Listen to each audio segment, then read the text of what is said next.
Mm-hmm. Testing 1 2, testing 1 2.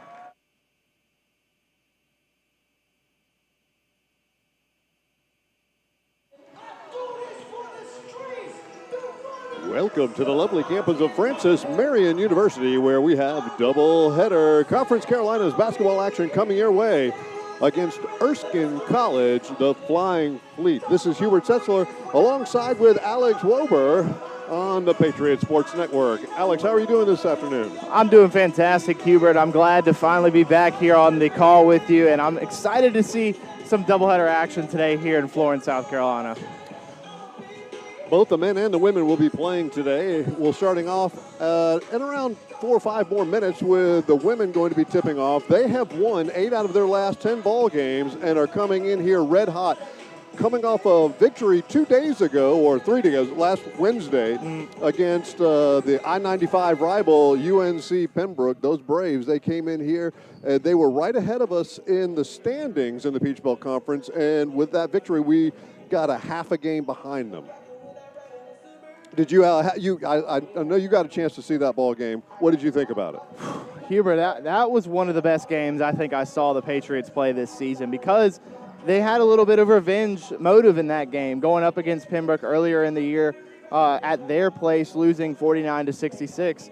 And I talked to Coach Porter before and after that game, and she said we knew that we couldn't score 50 points and win this game, that we had to put up some points and we had to battle alongside UNCP and feed inside the paint. That is their best game plan, is getting the ball to their 2 forwards, Zaria Woods and Lauren Taylor.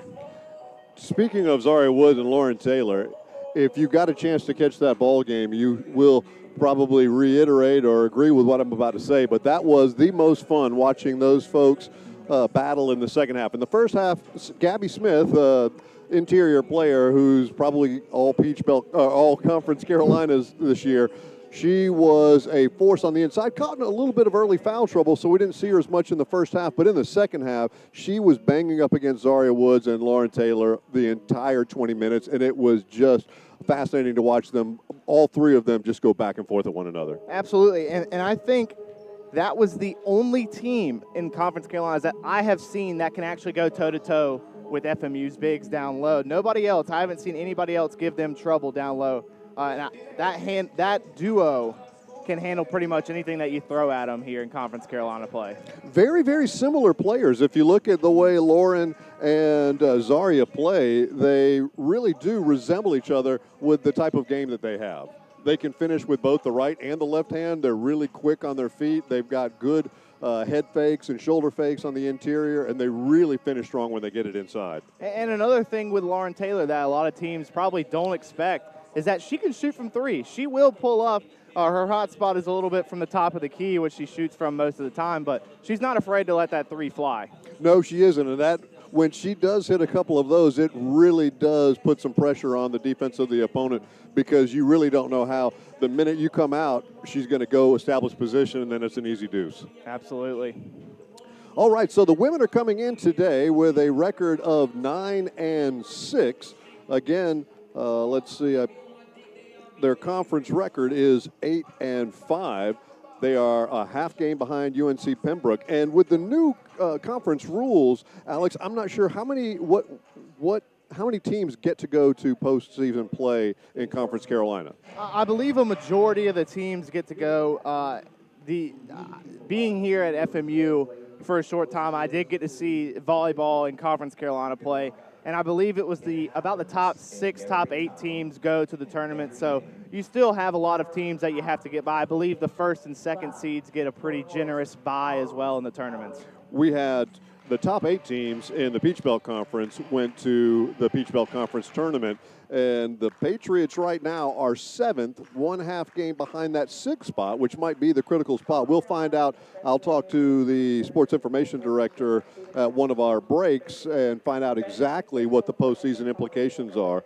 But the Patriots are coming up against this Erskine team, which unfortunately for them, are 0-16, 0-14 in the conference, and on paper, you would think that this would be a chance for the Patriots to get that 9th victory and come into a tie with UNC Pembroke, but it also feels like a trap game. It is, Hubert, because, the last time you can't overlook Erskine, because the last time these two teams battled, FMU escaped with a victory in the last few seconds. So although their record might not show how good of a team they are definitely capable of pulling an upset. They've had close games against Chowan, King, a North Greenville overtime game, and including the FMU game. So we'll see what goes on here in just a moment. They're starting to do the starting lineups off the PA announcer, so let's go ahead and do those as well. First of all, starting for the Erskine College Flying Fleet, coming in at 0-16, we've got a 5'3" sophomore guard from Simpsonville, South Carolina, number 1, Anzia Cook. We have a 5'7" sophomore forward from Charleston, South Carolina, number 5, Shanice Mitchell. Coming in at 5'8", a sophomore guard from Anderson, South Carolina, number 10, Carmen Chandler. At forward, a 5'7" junior from Boiling Springs, South Carolina, number 14, Maya Richardson. And finally, rounding out the starting five for the Flying Fleet, we've got a 5'8" junior forward from Simpsonville, South Carolina, number 33, Katara Henry. The head coach for the Flying Fleet is Mark Peeler, and his student assistant coach is Jenkin Peeler. Let's now take a look at our starting lineup for our Patriots. They're going to be coming in wearing their home whites as usual with blue letters and blue numbers, red piping. And they do have the names across the back this year, a little reward for them. First of all, starting at guard, a 5'7" junior from Rock Hill, South Carolina, number 4, Scarlett Gilmore. Watch her from beyond the arc. She hit a bunch of threes the other night. Also at guard, a 5'8" senior from Sanford, North Carolina, number 5, Jasmine May. Running the point for the Patriots this afternoon is going to be a 5'5" sophomore guard from Goose Creek, South Carolina, number 11, Nia Oliver. Some of the players we were talking about just a moment ago, a 5'10" junior center from Lancaster, South Carolina, number 15, Zaria Woods. And also in the middle, a 6-foot sophomore center from Blythewood, South Carolina, number 32, Lauren Taylor. I believe Lauren is also our leading scorer on the team this year, averaging around 15 or 16 points a game. I'll get that number for you in just a moment. The head coach for the Patriots is head coach Jerry Porter, who was also the HoopDirt.com D2 Coach of the Week. The assistant coach is Jonette Walker, and the athletic trainer is Haley Black. As I said, we just came off a victory from UNC Pembroke, 79-74 here at home, and that was our 5th victory in a row and 8 out of 10. So the Patriots are really riding a hot streak. Little trouble starting off this Conference Carolina season, but they've seemed to hit their stride and are constantly moving up the board. Oh, Hubert, I think this FMU team is being heavily slept on in Conference Carolina standings. Their record might not be as pretty as Mount Olive, who are undefeated at the moment, but they have a ranked win over Wingate. I mean, and I think a lot of people are kind of downplaying that because it was more towards the beginning of the season. Now they're on a 5-game winning streak. I think they're starting to get a little bit of fuel under them, starting a little bit of fire here at FMU as they're climbing up those standings right now. And I don't mind them being underestimated for a couple more weeks until people start to really say, wait a second. But we have to do some victories before people can underestimate it. Here's a good opportunity for us to take care of some home cooking, take care of an Erskine team that were on paper outmanning a little bit, but I think when the Patriots stay focused, they don't turn the ball over, and just looking at the lineups, if we work the interior, I think we're going to have a huge advantage. Absolutely, and like I said earlier, Coach Porter, that coaching staff, they know that. Even Lauren Taylor and Zaria Woods, who we've talked to a few times, they know how good they are down low and how important that is to their game plan to feed inside the paint, to get going early with those two players. And I told you to get those numbers. Lauren Taylor is just a tick under 16 points a game at 15.9, and Zaria Woods right behind her with 13.2. Scarlett Gilmore, some junior leadership on this squad, is coming in with 12.2. She can do it from inside and outside. Yeah, something I want to point out real quick, Lauren Taylor hasn't scored below 12 points since November 30th in a loss against ranked Barton. So if that tells you anything right there, she's been on a tear inside the paint. And you have to love that consistency. It's one thing to go 30 points and then 6 points and 30 points and then 6 points, but to know that you're going to get 12 to 18 points, and I think she got 20 the other night, that's something that's really, it's easier for a coach to find out, okay, where do we need to go if we need a basket? Absolutely. And we've started. Patriots control the tip-off. May has it, top of the key. Oliver Gilmore thought about a three, takes it to the free throw line. Jump shot off the side iron, no good. Rebound goes to number 14 for the Flying Fleet. Richardson pulls down the board. Cook brings it up.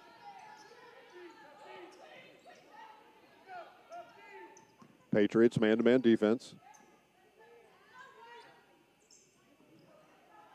Cook has it, left wing. Under 10 on the shot clock. Nice movement without the ball. And good feed into Chandler, but she can't finish underneath the basket.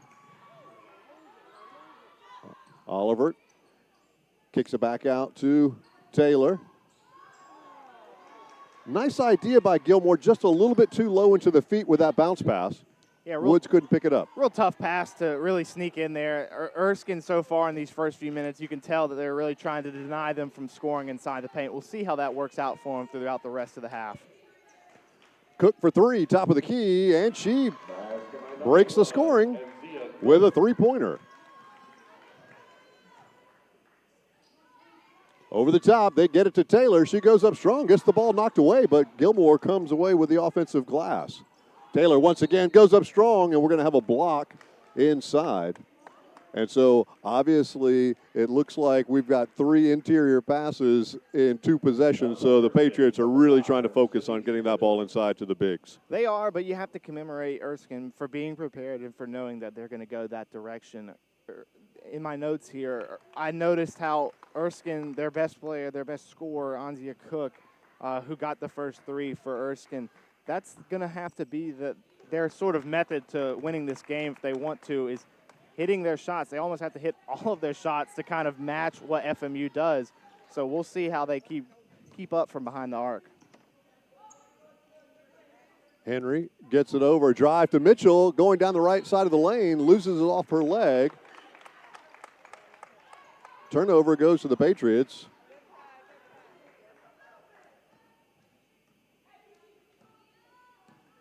Nice idea that time by Mitchell. She just lost the handle as she went down that right side of the lane. Inside to Woods, tipped away. Some good.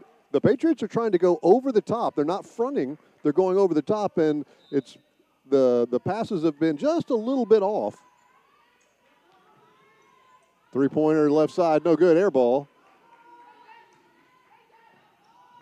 As you said earlier, Taylor's favorite spot is there at the top of the key. That was a deep left baseline three. Didn't draw any iron. Flying Fleet working the roll around the horn. Three-pointer. Back iron by Henry. Rebound goes to Taylor. She kicks it to Oliver. The Patriots are coming down on offense. There's Taylor, top of the key. Rattles around, no good. That was right on line, just a tad bit short. I think she wanted a little bit of redemption from that air ball in the corner. She knows that's her favorite spot, so that's exactly where she's going to go.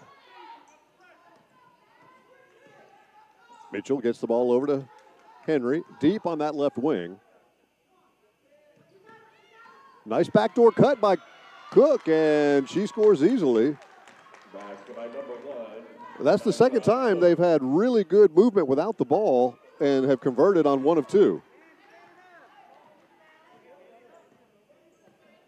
Some of the Patriot faithful telling us to set it up on offense, and I think that's actually some good advice. And the one thing FMU doesn't need to do in this match is underestimate this Flying Fleet team. That's what got them in trouble last time. Let's see if they learn from that. Entry pass by Cook is a little bit too hot for Richardson to handle. Another turnover goes to the Patriots. Let's see if they do slow it down this time and work it back inside to either Taylor or Woods. Settling for some outside shots on the last few possessions. And here's another one, and Gilmore goes side iron.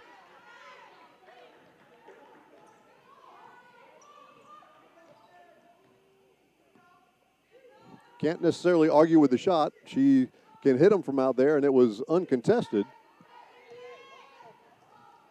Nice scoop shot, but it wouldn't go down for Chandler as she made her way to the rim. Cook coming in behind Oliver. Nobody helped out with some chatter, and nice steal that time by the Flying Fleet. Yeah, I noticed that, Hubert. Not a lot of communication from this FMU squad early on.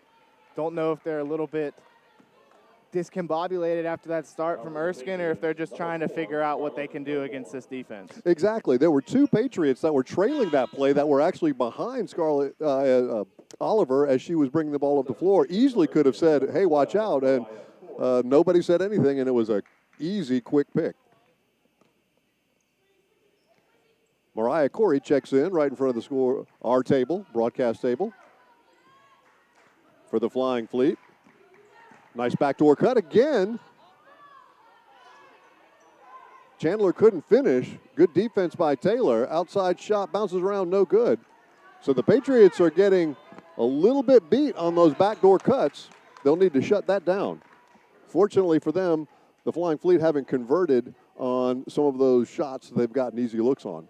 Yeah, Erskine, so far, this defense is interesting to kind of watch. They're just completely denying any passes over the top, just completely taking out Zaria and Lauren out of FMU's game plan.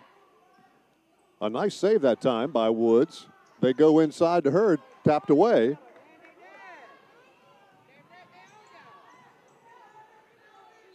And we have a hoop and a foul on May inside. That's going to send number 5, Shanice Mitchell, to see if she can't get 3 the old-fashioned way. If I'm Coach Porter here, I think a timeout is a must because of the slow start. I think this is the slowest start FMU has had in the last 10 games, you could say. And being on that 5-game winning streak, this is not what you want to see out the gate. So Chandler does get the 3-point conversion and answered quickly inside by Lauren Taylor. Patriots pull within 4. A little over halfway gone in this first quarter of play. A very lethargic start by the Patriots. 4 points in 4.5 minutes. Richardson, 3-pointer, no good. Ball bounces around. Woods put a hand on it. Oliver comes away with it. Patriots are pushing it. Oliver drives in strong, goes up, and she gets fouled. She'll go to the line to shoot a pair. A very clean ball game with regard to fouls so far. I think FMU's starting to kind of figure out their offense a little bit. They know that they're not going to get any passes over top. Clearly, they've had a couple of turnovers from those over top passes. Maybe a little bit of pick and rolls here and there, some inside passes. Don't really force anything, but be relaxed and just kind of stay calm on offense. Don't try to force anything inside, and also the turnovers. They got to limit the turnovers here early on.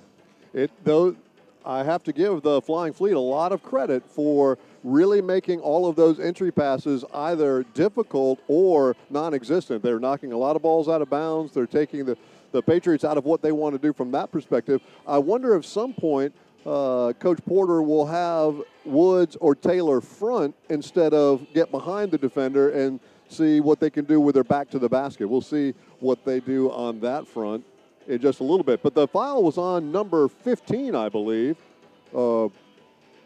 Maybe not. We'll call that in just a moment. But we're going to have Oliver. She'll go to the line to shoot a pair in just a moment. And Anaya is a 72% or 71% free throw shooter on the season. So it was fascinating. The 2 leading scorers for UNC Pembroke on Wednesday night were both of the Smith young ladies, Gabby and Courtney. Both of them had 20 points, and Courtney had most of hers from the line. She was an 89% free throw shooter, and she got to the line over in double-digit attempts and really hurt the Patriots from that perspective. Only 2 team fouls apiece. Oliver pulls the Patriots within 3. Second one rattles around, no good, but Taylor's there for the rebound and the putback. And this is what I think you can expect or should expect from the Patriots all game long as some second chance points. With their size advantage on the interior, their own missed shots are probably going to give them some good opportunities to score. Great block that time by Taylor. Could not come away with the loose ball, though, and with 10 on the shot clock, Cook resets. Mitchell has it. Kiana Lee into the ball game for the first time. Number 25 for the Patriots, and we're going to have a foul on Scarlett Gilmore. Number 4, Scarlett Gilmore. That's going to be her second personal foul, the team's third. Carmen Chandler. And Carmen Chandler will go to the line for the Flying Fleet. She's a 52% free throw shooter, and she can't get that one to go down.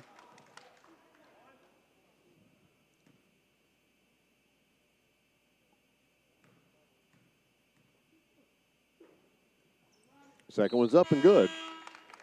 Patriots down by 2. Another substitution. We're going to see May check back in. Number 4, Marion Moody. And for the Flying Fleet, we're going to have number 4, Mariah Moody.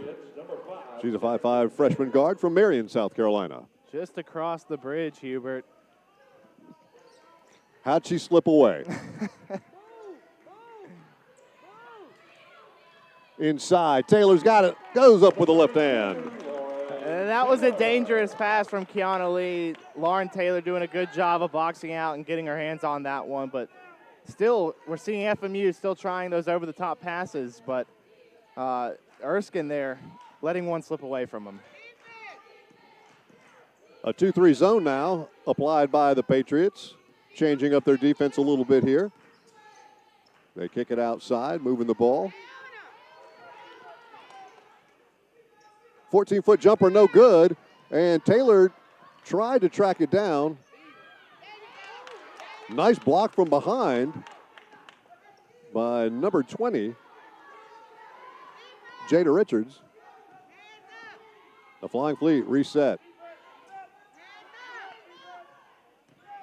They tried to go inside, and we're going to have a kick ball by Taylor. That resets the shot clock. Unfortunately, good defense by the Patriots. I think the zone had Erskine confused a little bit. They go over the top. Lee comes away with it. They've got numbers.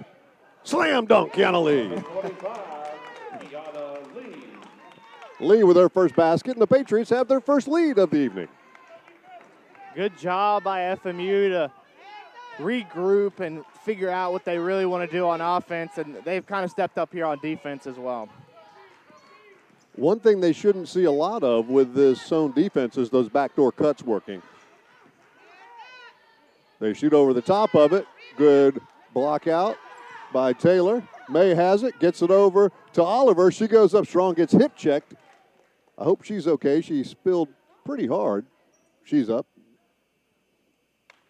And talking with Coach Porter after the UNC Pembroke game, asked her about the importance of having Oliver on the court, and she has really just grown into this role of, Coach Porter liked to say that we think alike when we're on the court, we're sort of thinking the same thing. So having a player like Anaya on the court and being that leader in the backcourt is a really important thing for the Patriots. And people they really do underestimate the value of having a true point guard, somebody who can handle the ball, can beat pressure, can distribute, can calm people down, can run the offense. It really, when you don't have one out there, you've got a couple of good shooting guards out there, you can see there's a decline in the performance of an offensive scheme. Speaking of point guards, Cook brings it up the floor. Patriots have moved back to man-to-man defense. They go inside. Nice look that time by Chandler, but Richardson, but couldn't get it to go down. Here comes Owens. Nice wide open Richards. No. And interior score by Zaria Woods. Another offensive rebound. Those second chance points, Hubert, exactly what you were talking about. I think that's going to be an important stat line for the Patriots today. Patriots now with their largest lead, 6 points. 1:25 to go in the quarter.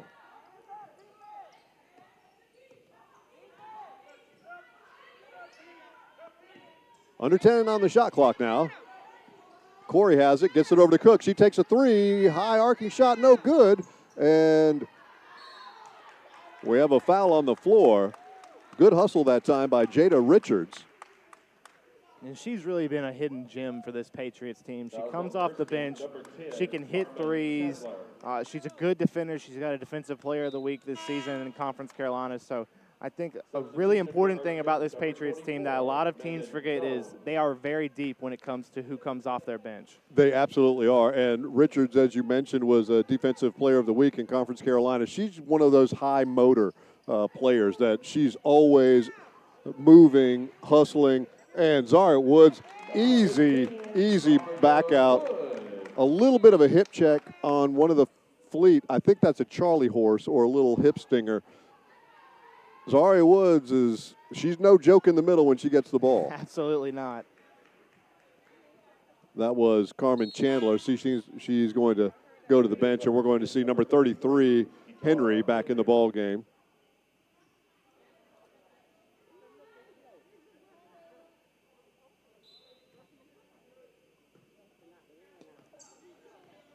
So the Patriots really starting to exert themselves on the interior now.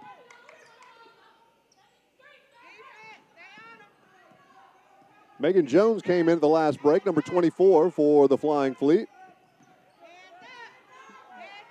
She's got the ball now. She thought about a deep three. And we have a travel called on number 33, Henry. And she sort of shuffled her feet there, the little easier call, especially with our official right there on the sideline. But like you said, Hubert, I want to point out real quickly that zone defense has done tremendous work for Patriots. Erskine really hasn't had an answer to that defense so far. A good look inside, good drive by Malia Owens, and then found a wide open Woods who gets fouled from behind. But that's a great bounce pass too, because it didn't stay down at her feet. It got up to above her waist. Easy for her to receive that pass and take it to the basket. She'll go to the line to shoot a pair. She rattles the first one home.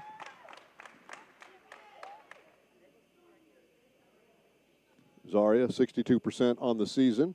We've got 16 seconds left in the half. Back iron, no good. Fleet come away with the rebound. Shot clock is off. And don't let them get anything like a big three-pointer here. We're going to have a foul on, I believe, Richards. Number 20, Jada Richards. And the Patriots had one to give, so that's actually a decent foul for them. Cooks was driving toward the basket. Now there's only 3 seconds to go. Cooks gets it to Jones. Jones takes the three. Good rotation on that, and she buried it. Just what you were hoping wouldn't happen, did happen. It looked good when she launched it right in front of us. It had pretty rotation on it. She just hit nothing but the bottom of the net there. So that's a big score basket for the Flying Fleet as time expires. So we'll come back in just a moment. We're at the end of the first quarter. Second quarter action coming up in just a moment. This is the Patriots Sports Network.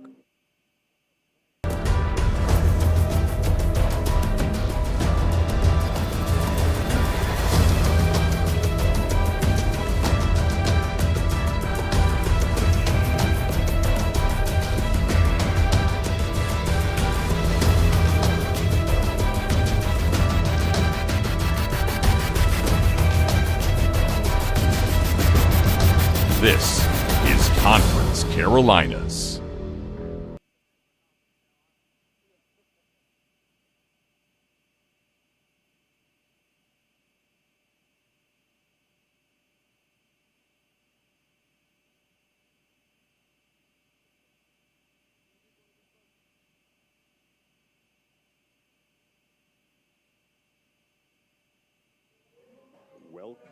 Welcome back to the Smith Center here on the lovely campus of Francis Marion University, where the Patriots have an 18-12 lead here starting the second quarter. And we've begun.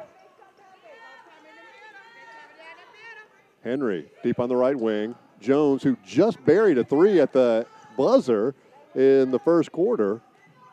Ball knocked away, corralled by, still on the deck. Jones tries to get it out and does. 3-point by Mitchell, and she knocks it down. So back-to-back three-pointers by the Flying Fleet brings them within 3 points. Richards, top of the key. May, Owens, and Richards around the horn. Now Lee has it. And notice that the Flying Fleet are now in his own defense, kind of trying to copy a little bit of what the Patriots were doing, see if that works on their side as well. And it did. It created a turnover. The Patriots weren't exactly sure how they wanted to attack it. It's the first time they've seen it today, so I'm sure Coach Porter has them trained up enough they'll know better on the next possession down the floor. But give the Flying Fleet some credit. They were down by 9 points just a moment ago and have brought it to within 3 on 2 possessions. Mitchell works on Richards and has to back out. Good defense by Jada. Under 10 on the shot clock now. Cooks has it. She goes over the top.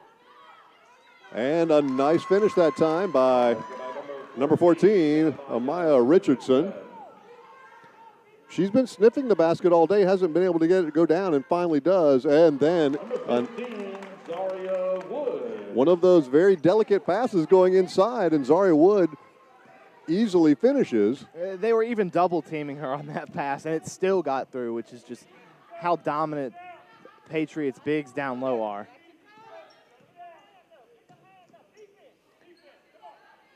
Richardson kicks it back out. Jones looked like she wanted to take another three. And she's got it open. No good. She's got the green light for sure. Here comes May. Beats everybody down the floor, and what are we going to have? A 2-shot foul. I thought it was touch and go whether or not it was going to be an offensive foul. Patriots benefit from that one. So Jones picks up her first personal foul, team's first. For Erskine, number 10, Carmen Chandler. Number 4, Mariah Moody. So number 10, Carmen Chandler, and number 4, Mariah Moody check in for the Flying Fleet. And we're going to have number 11 check back in for the Patriots. She got a couple of minutes of rest over there. Owens came in and did a good job, got a couple assists in that spell that she gave Anaya. May knocks down 1 of 2, and she'll come out as Lauren Taylor checks back in. And Lauren Taylor in that first quarter almost had herself a double-double, 8 points, 6 rebounds. I mean, it's nothing new for this center here for the Patriots. She just does this on a game basis. Nice defense that time by Richards. She goes up and finishes strong. Pretty good transition defense that time by Shanice Mitchell, but Richards knew what to do with it and finished. With the left hand, too. Impressive play from Richards. Close to a carry that time by Cooks. Moody takes it to the top of the key, kicks it over to Cook. Inside, Richardson gets the ball blocked, but they're going to call Zaria Woods. Let's see if they call it with the body. They're going to say on the arm. That's going to be her first personal foul, the team's first. Number 14, Amaya Richardson. Zaria Woods has a little bit of a sly smile on her face. And she should, because it was a close call, but I think her arms were pretty much straight up and got pretty much all ball on that play. Front iron, no good. Taylor comes away with a rebound.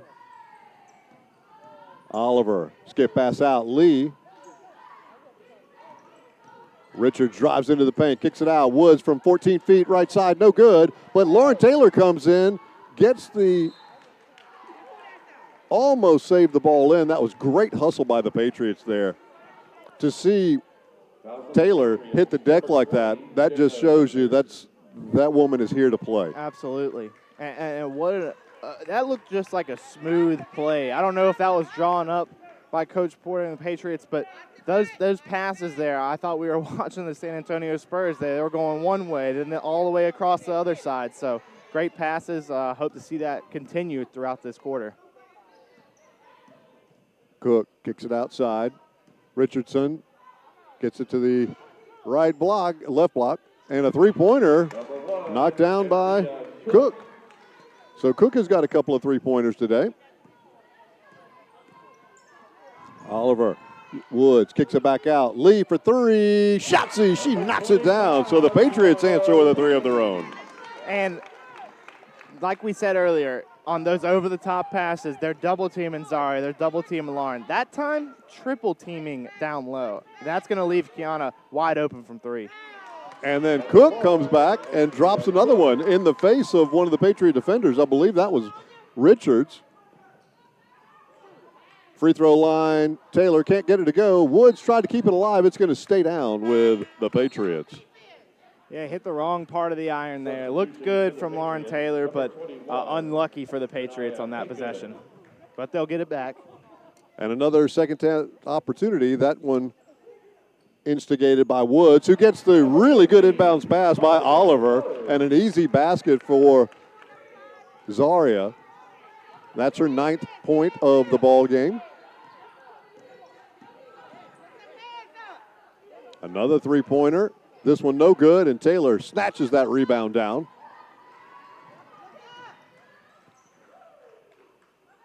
Taylor thought about a three. Ball bounces around. Flying Fleet has it. Cook. She slows things down.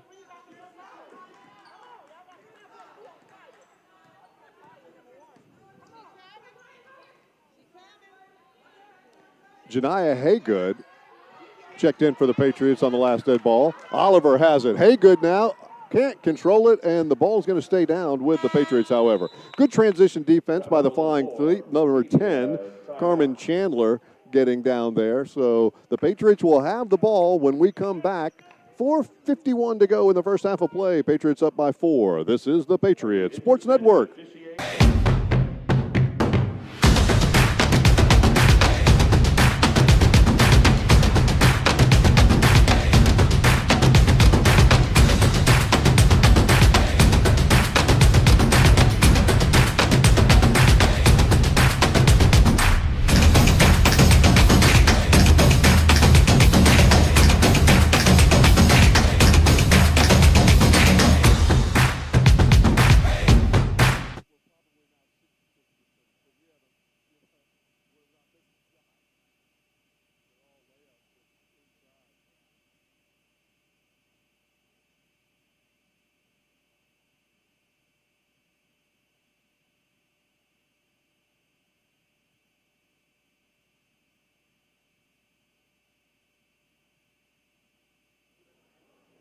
Scheduling updates.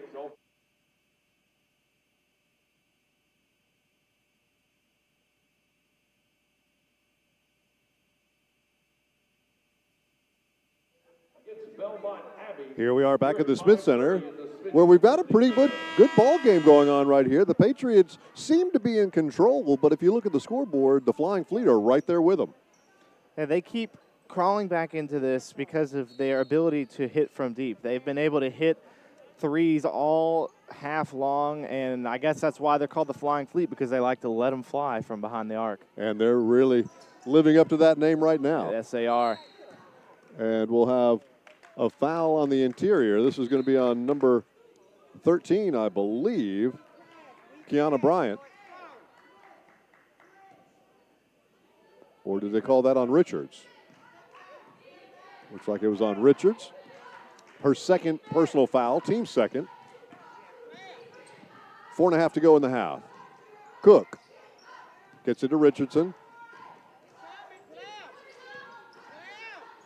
Inside to Richardson. She can't hold on to that pass. Aggressive idea, just didn't pan out for the Flying Fleet that time.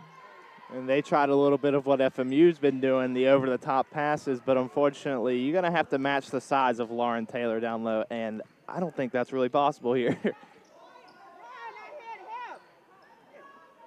Bryant, top of the key, And gets the shooter's touch. It goes down. Kiana with her first points of the ball game.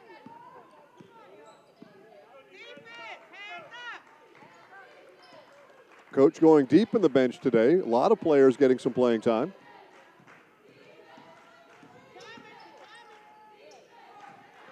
Richardson with a nice pump fake. Can't get it to go down. Ball rattles around. And it's going to stay with the Flying Fleet. I appreciate the official down there on the baseline. He immediately screamed help. He couldn't see who the last one to talk or to knock it out, and got some help from the up top official immediately. Erskine, number 35, Chelsea Eisen.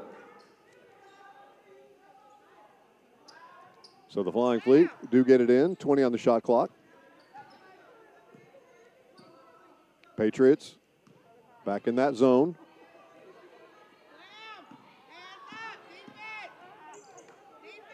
Hot pass collected. Baseline three-pointer, no good by Mitchell. Oliver has it. Goes inside to Taylor, who short-armed it because she was fouled. Hits the deck. She'll go to the line and shoot a pair.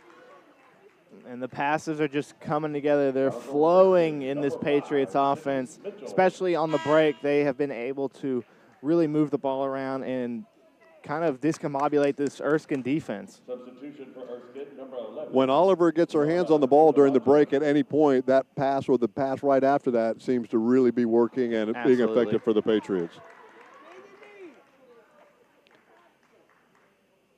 Taylor misses the first one.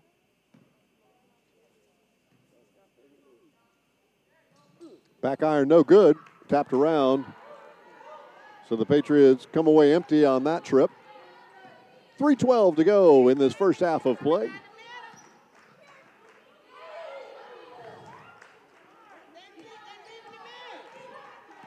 Chandler between the circles, kicks it over to Eason, and we have a travel. Another turnover goes to the Patriots.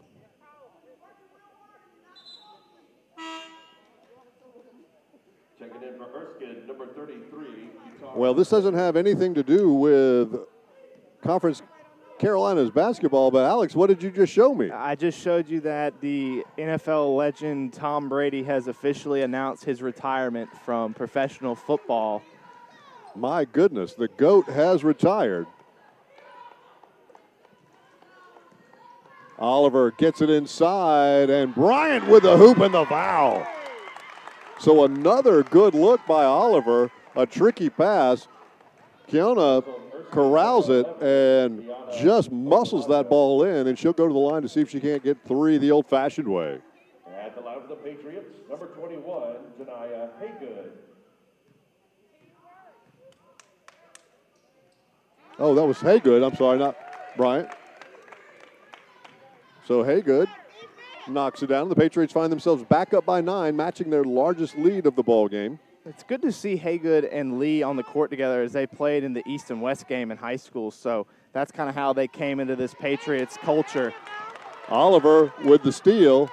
She goes up and finishes with the left hand. A nice steal by Oliver, and she goes coast to coast. Having a great all-around game today is Anaya. Patriots up by 11 now.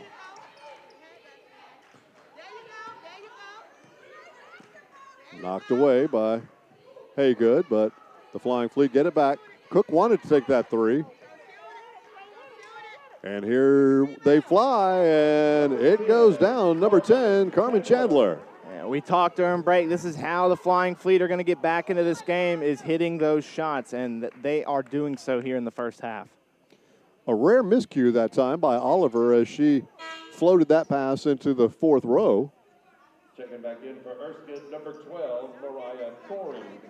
Number 12, Mariah Corey checks back in for the Flying Fleet. On the floor for the Patriots, we've got Lee. We've got Bryant, Haygood, Oliver, and Taylor. Backdoor cut. Taylor does a good job of shutting that down.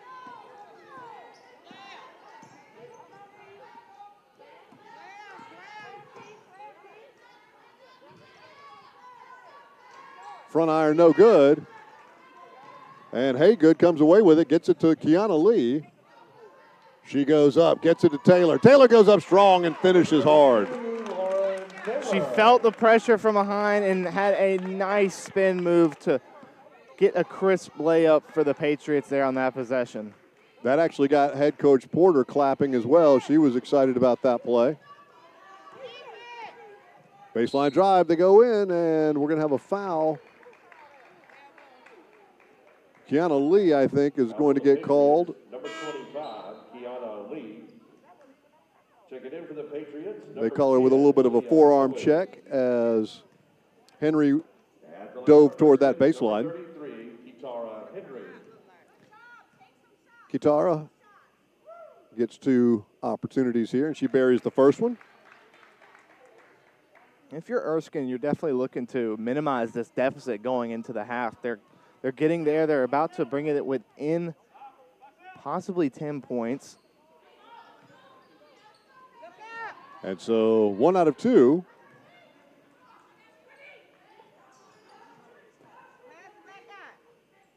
Lee thought about it. Owens gets it over. Haygood for 3. Shotzi, she buries it. She might not get that much minutes here for the Patriots, but she's going to use every opportunity she gets to get buckets. And she just sent the Patriots up by 12. Shot clock is off here. 23 to go in this first half. Cook, she backs up for the 3, and she buries it as well. Cook says, anything you can do, I can do better. She's been saying that all half of that's about her third or fourth 3 so far. Ball knocked away. Lee gets it, though. 5 on the game clock. And an errant pass gets stolen away by Lee. And nice try by Chandler, but no dice. The Patriots are going to take a 9-point lead into halftime, and we're going to come back in just a moment to give first half statistics. Patriots up at halftime, 40-31. This is the Patriots Sports Network.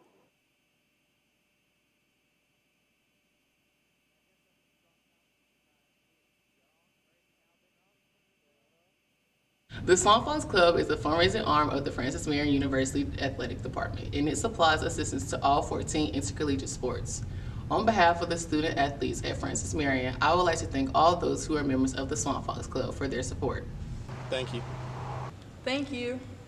Thank you. Thank you. Thank you. Thank you. Thank you. Thank you. Thank you.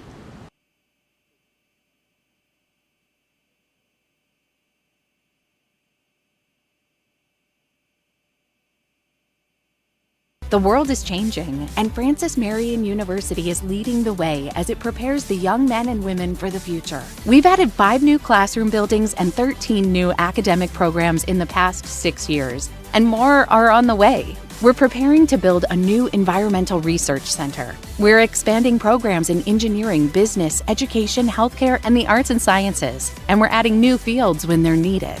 When tomorrow comes, we'll be ready. Best of all, our students will too.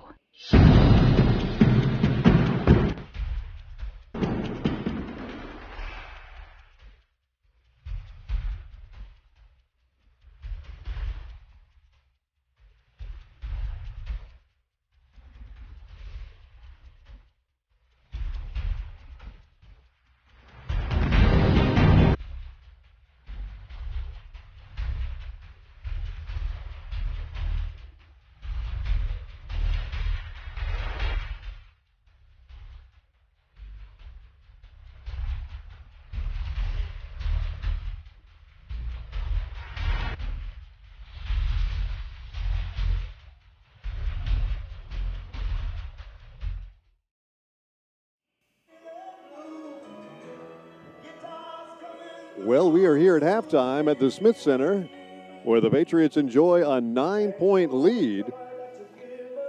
And it's really been a fascinating game, Alex. It's the Patriots, they shot 75% from the floor in the second quarter, so we can go ahead and talk about that. They just dominated inside. Their points in the paint are just ridiculous. It's 24-6 points in the paint versus this Fleet team. And so they're really being able to dictate offensively what they want to do. why in the world are the Fleet still with us? I'll tell you why the Fleet are still with us, because they're letting it fly. That's their name. They got to live by that name. And I tell you, one player who we have been talking about is Anzia Cook. 4 of 5 from 3, 5 of 6 from the field. She's got 14 points. She's really keeping Erskine in this game. I mean, if you take her off the court, I'm not sure if they're still in this game with the Patriots, but they are. I mean, they've hit 10 out of 28 so far in the first half. 7 of those 10 were from 3. So if that tells you anything, that's been Erskine's formula this entire half, is to just hit threes. We're shooting at a 58% clip. They're shooting at from the floor. They're shooting from a 47% clip from beyond the arc, and that's why they're still in this ball game. They were 5 of 8 in that second quarter. So shooting 63% from beyond the arc and you're taking a bunch of shots from there, that's going to keep you in a lot of ball games. You can't ask for the Patriots to do anything more. 75% from the floor, that's almost never missing. Another thing with Erskine, too, why they're in this game is because of the Patriots did have a very slow start. Erskine kind of figured them out a little bit on defense for the first few minutes of this half, but then they kind of had to switch things up because FMU was adjusting, and then FMU adjusted the zone defense, and then Erskine said, okay, well, you know what, we're just going to shoot lights out from behind the arc, see if you like that. And I can't really complain about the Patriots' defense. Most of these shots are contested. They're not completely wide open, but I will give the Fleet all kinds of credit. They're knocking them down. When they get a little bit of an opening, they're drilling it. And the Patriots are doing what they want to do as well. So both squads seem to be achieving whatever their goals were coming out of the locker room. Yep. And I think there's just a little bit too much athleticism on the Patriots side of the ball. There really is. And I mean, if you're Erskine, you're coming into this game, the tallest player on your active roster today is 5'8", and you're going up against 6 foot Lauren Taylor and Zaria Woods. I mean, you know you're going to have trouble with those two. And I think all of Conference Carolinas knows when they come to play the Patriots, or if they have to host the Patriots at their place, they know that the inside is going to be where they attack, and they have to prevent them from doing that. And unfortunately for Erskine, they don't really have the players to do that against Zaria and Lauren Taylor.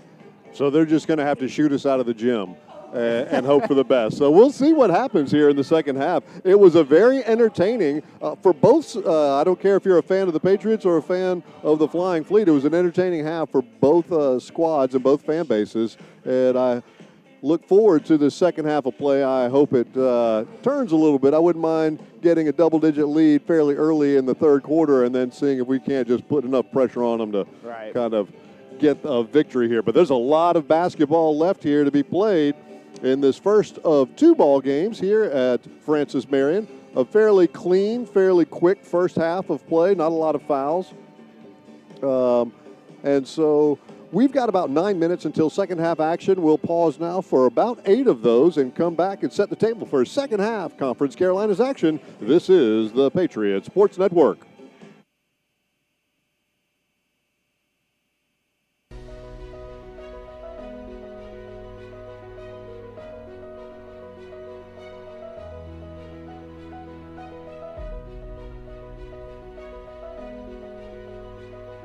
Let me paint you a picture. All of the graduates, all of the faculty, all of the administration, all of the Board of Trustees is decked out in their regalia. Their black robes, their hats, their gold tassels. It's just a most beautiful picture of a very formal kind of occasion. And here we march into the gymnasium, and the music is playing, and the gym is packed. And as we come in, and as you look up at all those people, you see families, huge families. You see not just mama and daddy and 2 brothers and a sister, but there's grandmama and granddaddy, there's the aunt and the uncle, they're the cousins, they're the next door neighbors. And you know why all those people are there? Because this is the very first one, the very first graduate. And I can guarantee you that when you go to that graduation and leave with a tear in your eye, because it's so, so special.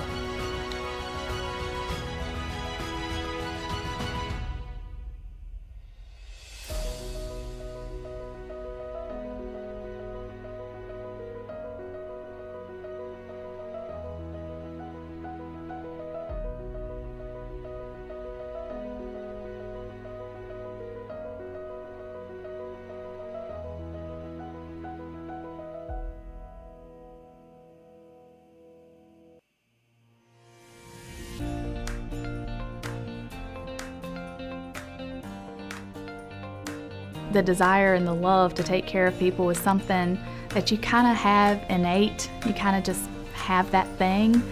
But Frances Marion gave me the principles, and they taught me the core values. They taught me leadership qualities, and they've just been foundational and offered a family that I can keep going back to. So even though my personal biological family didn't go to a university, and I didn't really get any experience, wisdom from them for that, I gained a family that could tell me all about college and even the afterlife of college by coming to Frances Marion. And I'm not sure you would have that with, other universities. Throughout the nurse practitioner program, you're already a nurse, and you're a devoted nurse, and you don't want to just quit. And that was another thing I specifically picked this program, was because I was able to look at the curriculum and know that I could work. I even asked a couple of the professors, one being Dr. Hopla, before I started the program, and even she told me, yes, you can still work while you do this. And I did. I worked 40 hours a week, 5 days a week. Sometimes it had to be six days a week to get my 40 hours in, and I still did the nurse practitioner program. It wasn't easy, but nothing worth having is easy.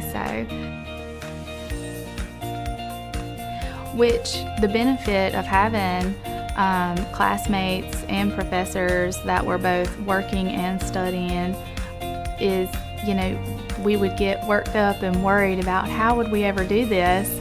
And then they would say, well, I can work these 2 12-hour shifts on the weekends and then have the week to study. Or a professor may say, well, you can get creative with your hours here. So you can tell that they've done this, that you can tell that they've gotten creative with their time as well.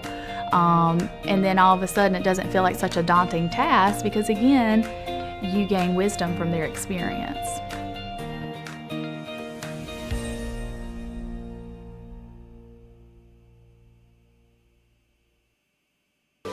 Choosing a college isn't easy. There are lots of choices to make and so many variables to consider. How do you know when you've found just the right place?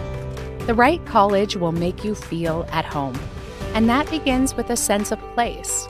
At Frances Marion University, we have a beautiful campus that's safe, well-maintained, and filled with smiling faces. It's the kind of place where you feel you belong, where you wake up in the morning and know that the day ahead will be one you'll savor and enjoy. Now, that doesn't mean life at FMU is easy. There will be challenges. Hard work is expected. We take our academics seriously. You should too. Earning one of our degrees is a real achievement. But some toil, some time invested in a difficult task, that's okay. That's how you grow, how you become someone. FMU is a comprehensive public university, and when it comes to academics, our students have a wide range of choices. We offer more than 75 majors and courses of study. Our professional schools in healthcare, engineering, business, and education are all well-known and respected across the state. At the same time, the arts and the sciences remain the core of what we do. They are the perfect foundation for a successful career and a meaningful life. Programs are important, and we'll continue to work to produce new curriculum that meets the needs of our changing world. But we also know that a great education is less about what is taught and more about who is doing the teaching. FMU's faculty is made up of distinguished scholars and renowned researchers. They're experts in their field and expert teachers too. They love the give and take of the classroom and revel in the progress their students make. In FMU's intimate academic environment, where small classes are the norm, you'll get to know a lot of these dedicated men and women. Some you will remember forever. The academic work and its rewards are why you are here. But there will be a time and place for play, too. We have more than 60 different student organizations and field teams in 14 NCAA sports. A robust schedule of extracurriculars is a big part of each semester. You'll find space here for rest and relaxation. You'll make new friends and build relationships that last a lifetime. And then, almost as quickly as it all began, it will be over. You will graduate and move on to a life and career full of promise. You'll leave memories behind. You'll leave FMU, but you'll be welcome back anytime. Home is like that, you know. Welcome home. Welcome to FMU.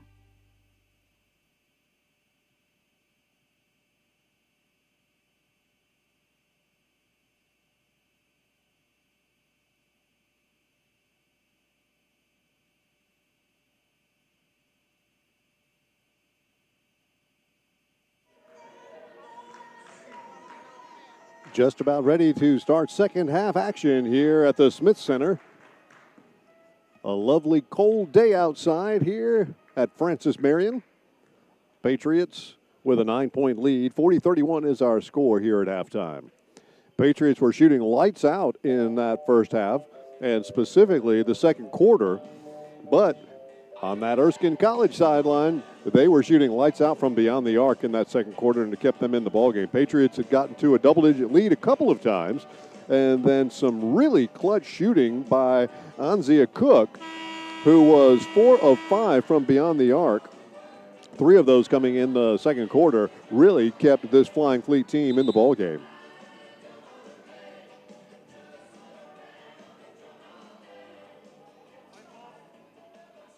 So the Patriots will be shooting on my right hand in this second half as Scarlett Gilmore comes to center court and gets it into Oliver. Second half action. And we're underway. Oliver, deep left wing. She goes inside to Woods, who dribbles out. Gilmore thought about a 3, goes baseline, back inside, a little bit too low with the pass, so we're going to have a jump ball. And this one will go to the Flying Fleet. And Cook brings it up on their first offensive possession of the second half. Inside Cook. She goes up strong and does some really good work inside. And gets the basket. Over the top. Taylor has it. Goes up strong, left hand, no good. A little too strong.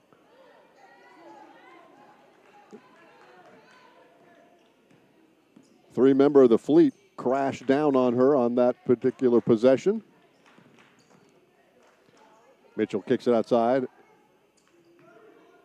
Henry once again. She goes down the right baseline, drives inside. Zaria Woods blocks the shot. And Oliver comes away with it. Spins away from Cook. And Gilmore, baseline three-pointer, no good, kept alive. And the Fleet come away with it. Cook slows it down. Didn't have numbers.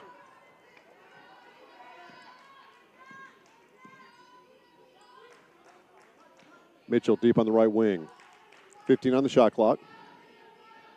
Cook gets the ball back on the left wing, works on Oliver. Under 10 on the shot clock now. 5 on the shot clock. Mitchell drives in strong, goes up with the right hand, no good, gets her own rebound. And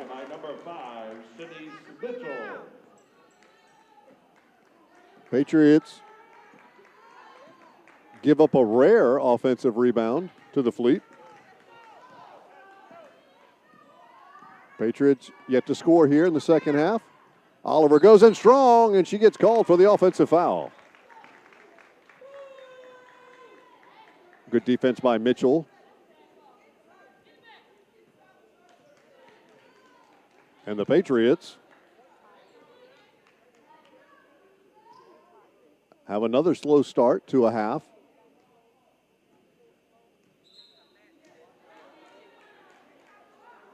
They actually changed the call. They switched it from a charge to a block. That gets the Fleet faithful a little bit.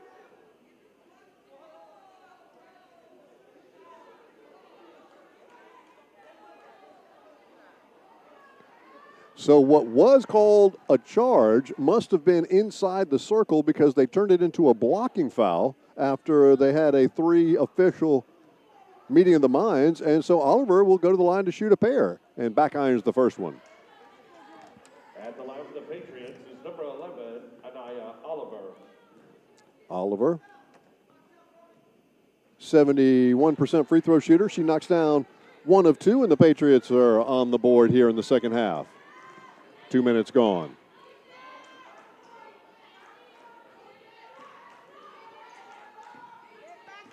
Chandler, top of the key, gets it over to Henry. Deep on the right wing. Picks up a high screen by Richardson. Cook has it. She goes to the baseline, kicks it back outside. And a nice drive that time. And a foul underneath on, I believe, Scarlett, though that will be on number 11. Number 11, Anaya Oliver. A strong move as the Patriots left Shanice Mitchell alone. She drove hard to the basket and got the foul. She misses the first one, however. She's only a 39% free throw shooter, and then front irons the second one, no good. The Patriots come away with it. Oliver pushes it down the floor. Woods has it. Now May.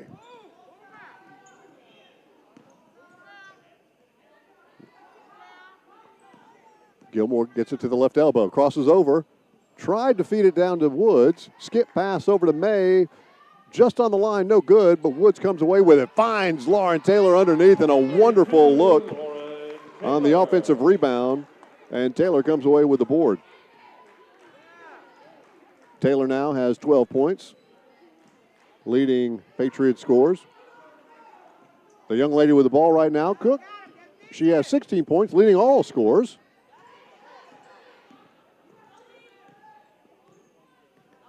Mitchell, top of the key. Mitchell threw it off the backboard and ripped away by Taylor as it looked like Mitchell was going to get the offensive rebound. Gilmore, Taylor goes inside. Woods has it, kicks it back outside. May for 14 feet, no good. And Taylor comes away with the rebound and lost it. And Gilmore picks up a cheap foul as Mitchell corralled it away from Lauren Taylor. Number 4, Scarlett Gilmore.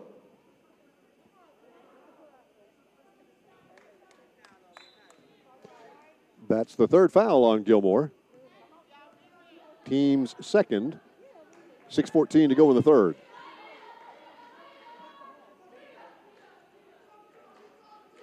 Henry has it. Top of the key now to Richards. Richardson gets to Cook. Back to Richardson. She thought about a three, but closed down that time by May. Over the top. Stolen away easily by Lauren Taylor. Gets it to Oliver. And the Patriots are in business. They get it to Woods. Great look by Oliver. And Zaria Woods gets her double digits. She's at 12 points now. Stolen away by Scarlett Gilmore.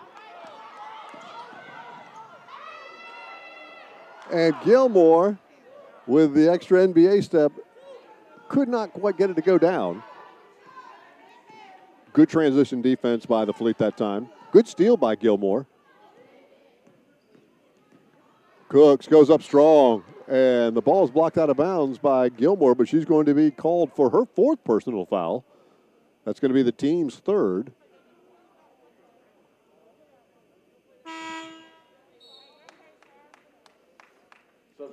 So we're going to see Jada Richards back into the ball game. And also we'll see number 24, Megan Jones, back in for the Flying Fleet. Cook on the line. She knocks the first one down. Cook is a 68% free throw shooter this season. Hasn't been to the line that much, only 15 of 22, now 16 of 23. Second free throw's up, and it rattles home good. 45-37 our score here.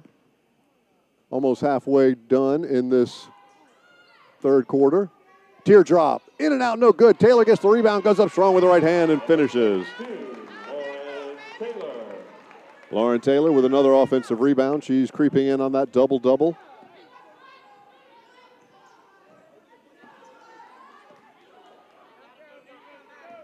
Jones has it now. Shut down by May. They go inside, and Richardson gets it blocked from behind by, and we'll have a foul inside as the Patriots in transition once again. Woods and Taylor doing a great job of moving in transition, giving big targets for Oliver to get to when she finally gets that ball down the floor. All right, that takes us to our first media timeout here in our second half. 4:34 to go in the third quarter of play. Patriots up by 10. This is the Patriots Sports Network.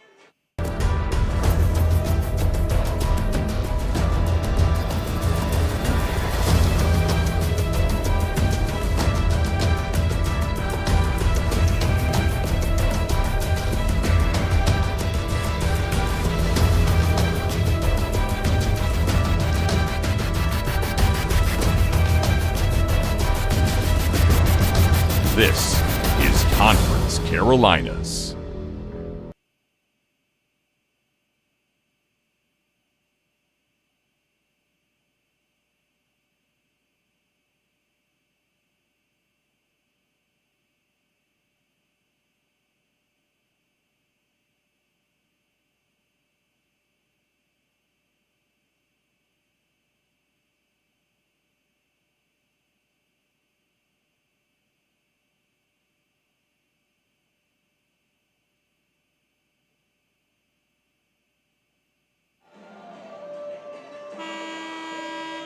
So the Patriots did start off the second half a little bit flat once again, not scoring until after 2 minutes had already been expired here in this third quarter of play, but they have since come on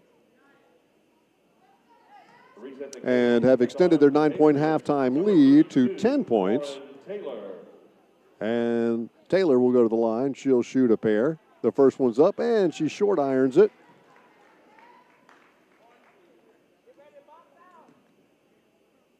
Second opportunity coming back. And in and out, no good, but Lee comes away with the offensive rebound. And so the Patriots reset. Oliver has it now.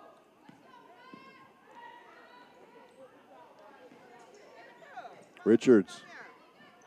Back over to May. Oliver, 4 on the shot clock. She backs up, takes the three, Shotzi, and Oliver buries it with time running out on the shot clock. That's a dagger to the heart. Good defense by the Flying Fleet that time, and Oliver just knocked down a tough three-point shot as the shot clock expired. 50-37 our score now. Patriots with a 13-point lead. Cook works on Richards, kicks it back to Jones. Jones gets it in. And Richards stuck a little bit of a leg out there, and Jones ran through it. And she'll go to the line to shoot a pair. Richards picks up her third personal foul. Jones is a 70% free throw shooter this season. At the line for Erskine, number 24, Megan Jones. Again, she hasn't been to the line a whole lot this year, 7 of 10, and that one doesn't make it over the rim.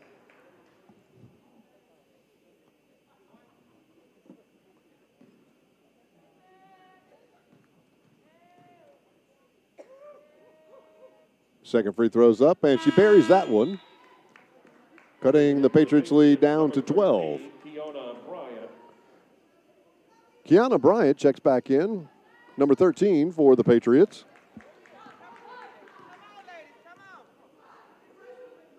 Lee looks inside. Good defense by Richardson. Oliver now deep on the left wing. May. Lauren for three. In and out, no good. So that's about the only thing that Lauren Taylor hasn't done today. She's taken a couple of three-pointers, and two of them have been in and out. A foul away from the basket is going to be on Kiana Bryant. That's going to be the Patriots' 5th team foul. So for the next 3 minutes and 13 seconds, Erskine is going to be shooting free throws. Chandler gets a couple right here and can't get the first one to go down. Carmen, a 52% free throw shooter.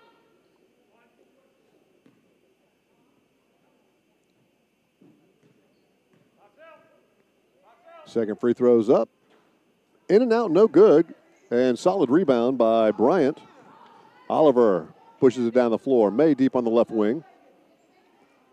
Inside, Taylor, top of the key. Lee thought about it and then takes the teardrop from the free throw line. Doesn't get it, followed the shot. Got her own rebound and easily gets the basket. She's giggling at herself a little bit because the first shot was so poor that she got the rebound of it. Basket by number 14, Amaya Richardson. Richardson gets the easy basket off the turnover in the backcourt. And that's going to take us to another media timeout with 2:38 to go in this third quarter of play. Patriots find themselves up by 12. We'll be back in just a moment. This is the Patriots Sports Network.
Patriots now have the ball. Owen is checked in, giving Oliver a little bit of a break. And Cook is playing tight man-to-man defense on her. And we're going to have a travel by May. So the Flying Fleet came out with tight man-to-man all over the place. We're going to see number 21, Janiah Haygood. And another substitution for the Fleet, number 12, Mariah Corey. So that tight man-to-man defense kind of caught the Patriots off guard a little bit, created a turnover.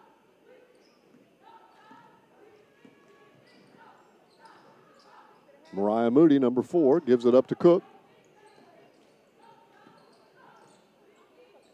Cook for 3, front iron, no good. And Bryant comes away with a rebound. Cook trying to follow her shot, gets Bryant on the hand and picks up a personal foul. And Zia picks up her first personal foul. That's only the third team foul for Erskine.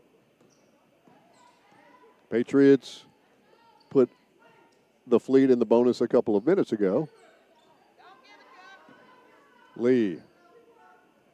Top of the key for number 21, Janiah Haygood with a three-pointer. Patriots up by 15 now. Cook almost lost the ball. Haygood couldn't quite get it away from her. Jones goes in, and we are going to have a call, a blocking foul. Owens tried to set up and did a little bit of a lean over there into Jones. So Owens picks up her first personal foul. She was definitely set. She just wasn't quite in the lane of Jones and tried to slide her upper body in there. Couldn't quite get it there without the officials catching on. She picks up her first, team's fifth. Jones, team six actually, but that doesn't matter. After 5, Jones knocks down the first one. Second one's up, and she gets that one to rattle home. A couple of substitutions coming in. We're going to see Carmen Chandler back in, number 10, and number 33, Katara Henry, back in for the Fleet as well. On the floor for the Patriots with a minute and a half to go here in this third quarter. We're going to have Haygood, Woods, Owens, Bryant, Woods has it, and Lee. Nice pass cutting into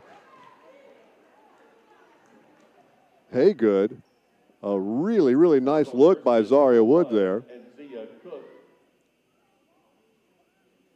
And Cook picks up her second personal foul. Number 21, Janiyah Haygood. Haygood puts the first one up, and she buries it.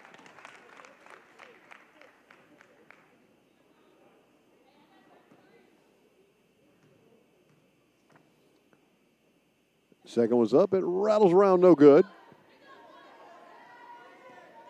And the Patriots up by 14.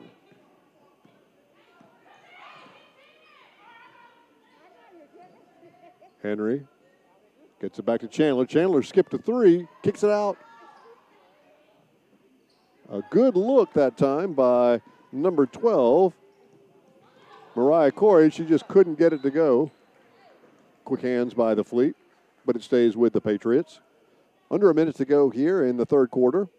Owens to inbound the ball underneath her own basket. Three-pointer, no good that time by Bryant. Ball's kicked around, and Owens has it. She calls timeout and saves the possession with 47 seconds to go. They're going to call that a 30-second timeout, so we'll keep it right here. 30-second timeout, 30-second timeout. Nice hustle that time by the backup point guard, Malia Owens. She's a 5'5" sophomore from Charlotte, North Carolina. She went to Providence Day. You got to like the effort when they dive out on the floor like that and show that they're giving that kind of effort. Patriots have a solid lead, but I would not say comfortable. There's still a lot of basketball to go here. Only a 14-point lead.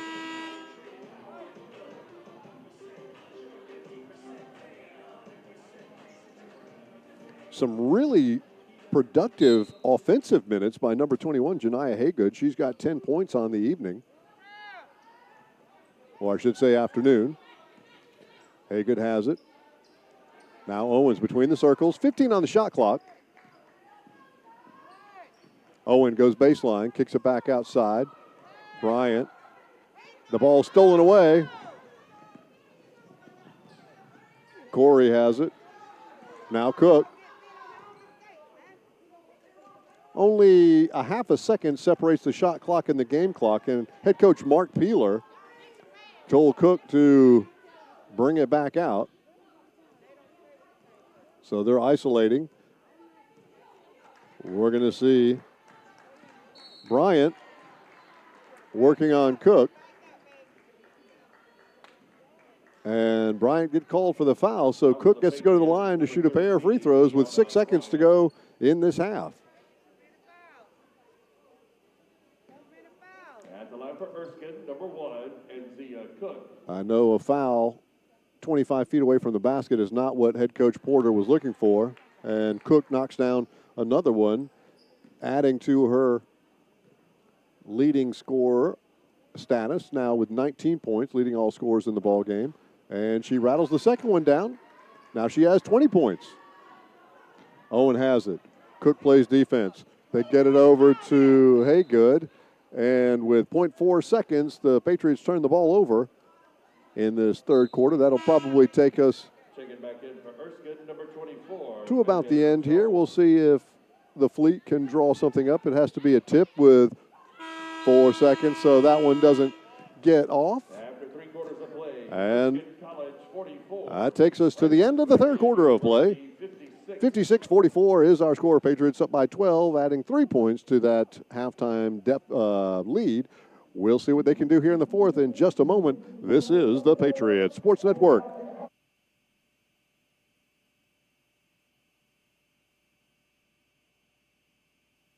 The Swamp Fox Club is the fundraising arm of the Francis Marion University Athletic Department, and it supplies assistance to all 14 intercollegiate sports. On behalf of the student athletes at Francis Marion, I would like to thank all those who are members of the Swamp Fox Club for their support. Thank you. Thank you. Thank you. Thank you. Thank you. Thank you. Thank you. Thank you. Thank you.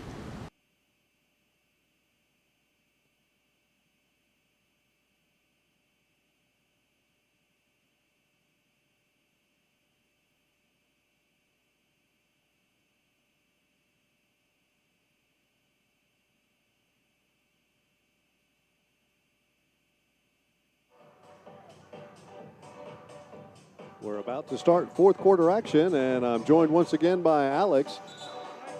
Glad to have you back sitting beside me. I know you had some other duties that you had to attend to during that third quarter.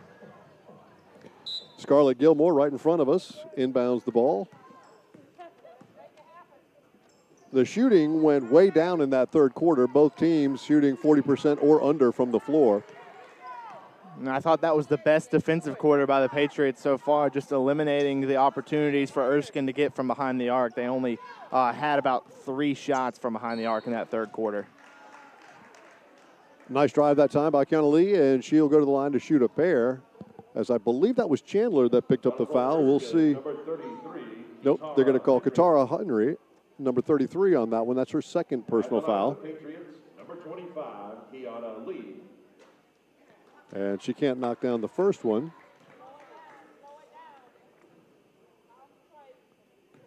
Lee, 71% free throw shooter this season. Second one is up, and she buries that one. Patriots now up by 13. Highest lead for the Patriots in this game is 15. Henry back to Cook. Cook pump fakes, gets Taylor. Interesting no-look shot. I've seen a no-look pass, but never a no-look shot. She was channeling her inner Patrick Mahomes there a little bit, but it didn't quite work out the same way. They're going to call a travel on Gilmore. No, it did not quite get there. I remember Michael Jordan closing his eyes during a free throw one time, but that was a very fascinating. Cook has it once again. Leading all scorers. She's had a fantastic game, 20 points. A soft shot by Chandler, no good. Oliver comes away with it. Patriots don't have numbers, so Oliver wisely pulls it up. Gets it inside over the top to Woods. Gets knocked out of bounds by Mitchell, I'm sorry. And Woods is just 2 rebounds away from having a double-double herself, which I think would be the first time this season for the Patriots that they would have 2 players in double-double figures. Lee, skip pass. Gilmore for 3. Back iron, no good.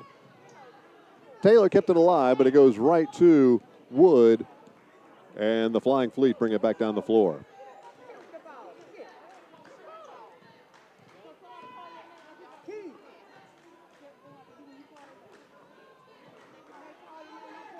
Mitchell slows it down between the circles. Richardson gets it over to Cook. Cooks drives it inside. She puts a little teardrop off the front iron. No good. Taylor comes away with the rebound, and Oliver pushes the ball. She goes inside strong. Nice defense that time. Richardson. A tough play there from Oliver. You had a wall of Erskine Flying Fleet members there in the paint. Not really enough room to get that layup up, and I think somebody might have gotten a fingertip on that shot as well. There's a travel. Chandler got the ball, was expecting a little bit of body contact, I think, and when she spun around, nobody was there, and Number 12, Mariah Corey. her feet just kept on moving. We're going to see number 12 check back in for the Flying Fleet, Mariah Corey. And under 8 to go now. Gilmore spins, looks inside. Taylor top of the key. Lee top of the key, goes over the top, hits the rim. Trying to get into Woods, a little strong on the pass. Cook steps back, takes the three, and she buries it again. I mean, and she's going to take that. If they're going to give her that space, which if you're FMU, you know she's been shooting all game. Why would you give her any space like that? But if she gets that space, she's, of course, going to pull up from top of the key. And another turnover trying to throw the ball into the interior. Pass was intercepted by the Flying Fleet, and Cook now works on Oliver. For the Patriots, though, in these last 7 minutes, they have to play strong. And another three-pointer, so that gets head coach Jerry Porter off the deck. She's going to call a timeout.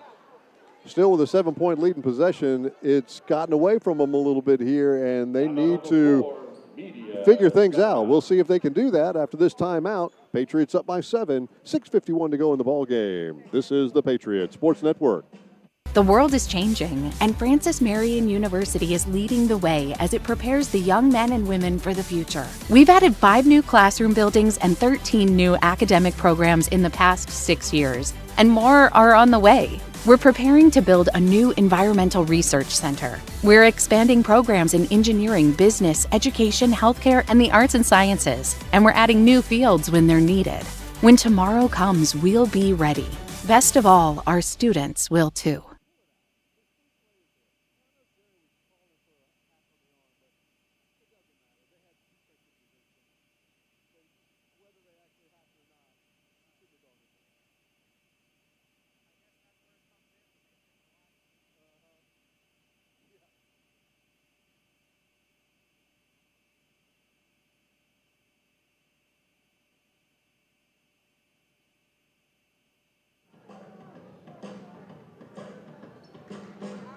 Well, the Patriots had a 15-point lead in the third quarter.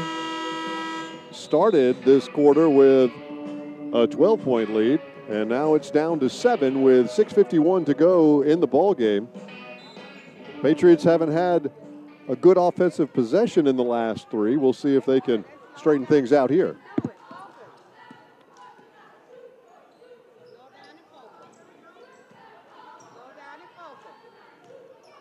Zari Wood has it on the right block. Kick outside. Lee for 3. Left side. Shotzi. She knocks it down. Kiana Lee with a huge 3 to stop the bleeding for the Patriots.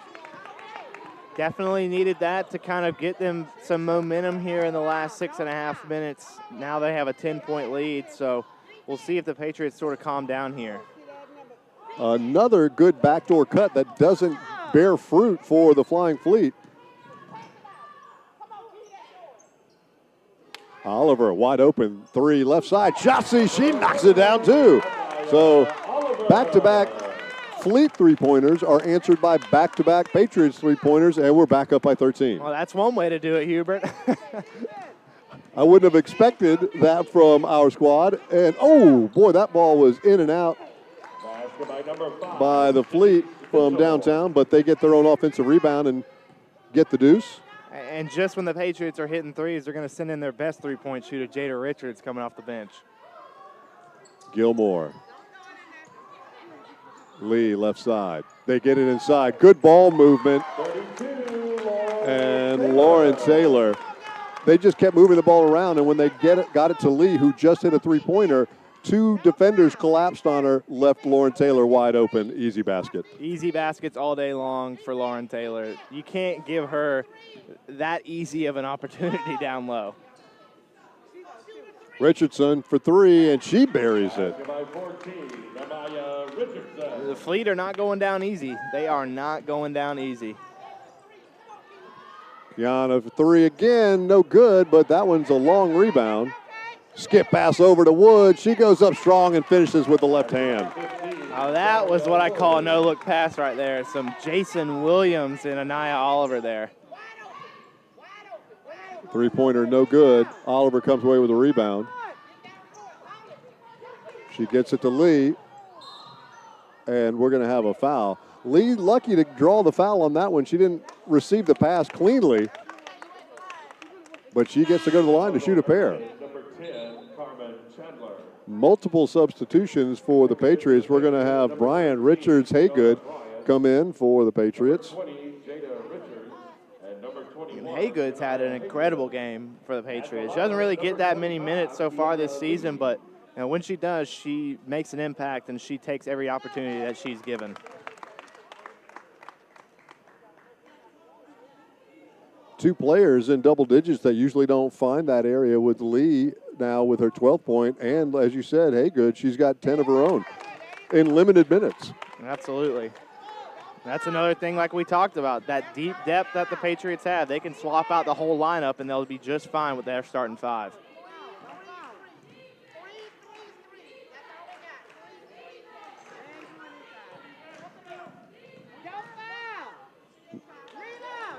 Strong drive by Mitchell. She just couldn't get the ball close to the rim on that one. Haygood. Richards, top of the key. She takes the three and shots it. She knocks it down. That was some shooter's roll, some home court rim love on that one. What a turnaround. FMU was down by 7. They're looking to extend their lead to 20 now, Hubert. And a turnover. It's getting close. It is. And I have watched a bunch of ball games this season, and I think this is the first time I've seen this Patriots lineup on the floor at the same time. And a nice finish that time by Kiana Bryant. And in moments like this for the Patriots, it's good to get these players out there because they don't get that many minutes, and they can kind of, gain that chemistry together and really feel what it's like to work together on the court. Three-pointer no good. Offensive rebound by Carmen Chandler, however. Richardson has it deep. A player that normally gets a great deal of playing time. I haven't even seen her on the bench. Number 22, Jasmine Stanley. Another three-pointer. Cook gets another one. She's got 26 points on the afternoon. And we talked about that at the beginning of this game right before, that she was going to be the reason why Erskine is in this game, and she has been. The 26 points. I mean, she's been undeniably good from the three-point range, and that's really what's been giving Erskine this little bit of momentum that's lasted them this long. They get the ball inside to Henry, too strong, and Lee comes away with a rebound. As I was saying earlier, 22, Jasmine Stanley, I haven't seen her on the bench, and she normally gets playing time. I don't know what is going on over there. Oh, I do see her on the bench. She's in civvies.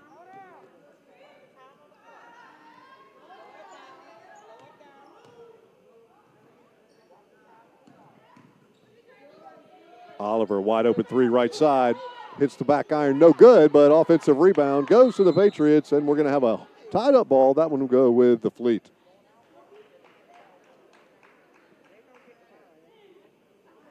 .223 to go in the ball game. Patriots up by 16 points.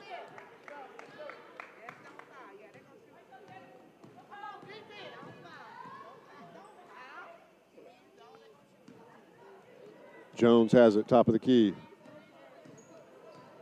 And she double dribbles. She carried the ball. Luckily, that double dribble was caught because you just nailed a three right after the whistle.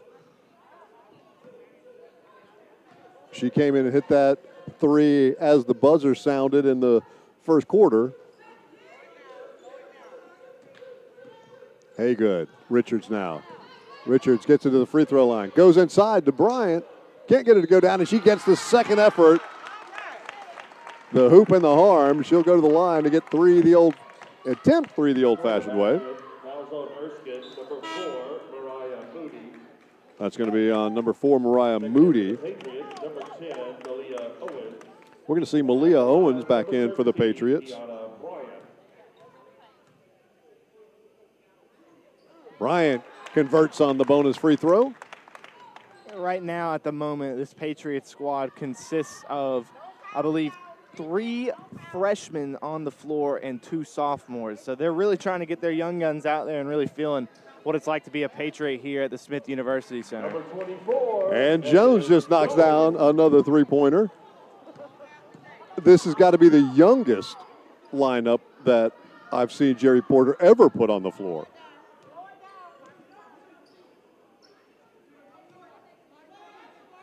Richards, deep on the left wing. Lee has it. He's thinking about flashing it inside. 10 on the shot clock now. And Richards tried a three. Jones comes away with a board for the Fleet.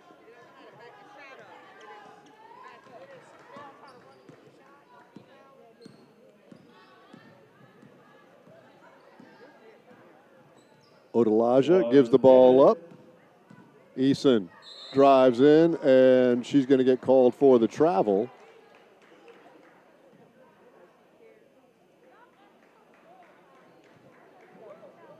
Less than a minute to go in this ball game. Patriots with a fairly commanding lead at this point.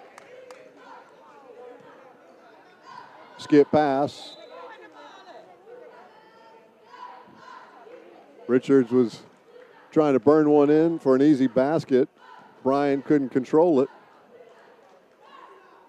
I had trouble seeing where that ball was going to go. Yeah, that was a difficult pass for Richards there, but as difficult as it was, it almost actually ended up in the hands of Bryant.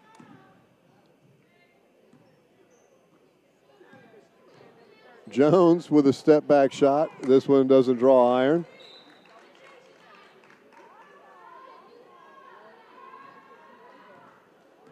Shot clock is off, so Owens can just dribble this out if the Fleet let her.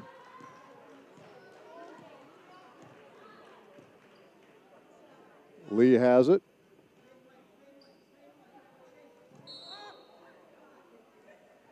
And it looks like Henry's going to get. Erskine, number 33, Kitara Henry. So Kitara gets her third personal foul with under 12 to go. Interestingly enough, Patriots did not commit a foul in this fourth quarter. And that's really good discipline from this Patriots team because they were sending Erskine to the line quite a bit in that third quarter. And this game is over. We've hit 000, 77-61. Patriots with a 16-point lead. So what a wonderful performance. We did what we needed to do in this particular ball game. On paper, it looked like we should win this ball game. Erskine's had a pretty tough season. They've got some good players on that squad. But when it all came down to it, we took care of the tape. Yeah, but give some credit to Erskine because Erskine really gave it their all today. They kept themselves in this game with hitting three-pointers like we talked about. That was going to be the way that they kept themselves in this game, and they did that. They got to the line. They even had a little bit of a skid where they kind of stopped the Patriots from scoring inside and kind of forced them to shoot outside, but unluckily for the Flying Fleet, Frances Marion can also shoot a bit from the outside. And you can't say enough about Cook for the Fleet today. Yeah. She was a monster. We'll take a look at exactly what those scores are in just a second, but she did a fantastic job. And the bigs, Zari Woods and Lauren Taylor, they did exactly what you would have expected in this game. They dominated underneath. And the Patriots outscored the Fleet 40-14 in the paint. So a dominating performance in there. They out-rebounded them by 17, 27-44. So the Patriots did control using that size. Absolutely. They controlled their best ability, which is getting the ball inside, dominating the paint. Like you said, 40 points in the paint, 22 second chance points, and another stat line, 35 points off the bench. So like we saw in that fourth quarter, bringing in those young studs and letting them kind of work and do what they can do and build that chemistry within the program. So Erskine College is going to fall to 0-17, 0-15 in Conference Carolina. The Patriots are going to climb to 10-6, 9-5. And as of right now, we are tied for that seventh spot, or now sixth spot, in Conference Carolina with UNC Pembroke. We'll see if they play this afternoon and what shakes out with that. But we are now, and we've split wins with them, so We're looking at in pretty good shape. And we're not quite sure what the Conference Carolinas protocols are on the playoff, but we're thinking it's going to be probably 10 teams out of the top 10 teams we're going to get in. But if we keep on moving up, we might end up getting maybe a bye or even just a better seeded game. Yeah, I think that's a big thing. I think, potentially getting a game here in Florence would be a big deal for the Patriots as well. So we'll see what goes down as the season progresses. They've got some tough games coming up. They have to finish their season playing Mount Olive at home, who at the moment hasn't lost a game in Conference Carolinas play. So going to be a tough road out of this regular season, but I think the Patriots can get it done with what we've been seeing them do. Just a couple of other comments. Again, Anzia Cook had 26 points, a great night for her for the Fleet. Another double-digit scorer was Shanice Mitchell, number 5, with 10. The Patriots actually had 5 people in double digits. They had Zaria Woods with 13 points. She also had 8 boards, got close to that double-double. So close. Lauren Taylor did get the double-double, 16 and 13.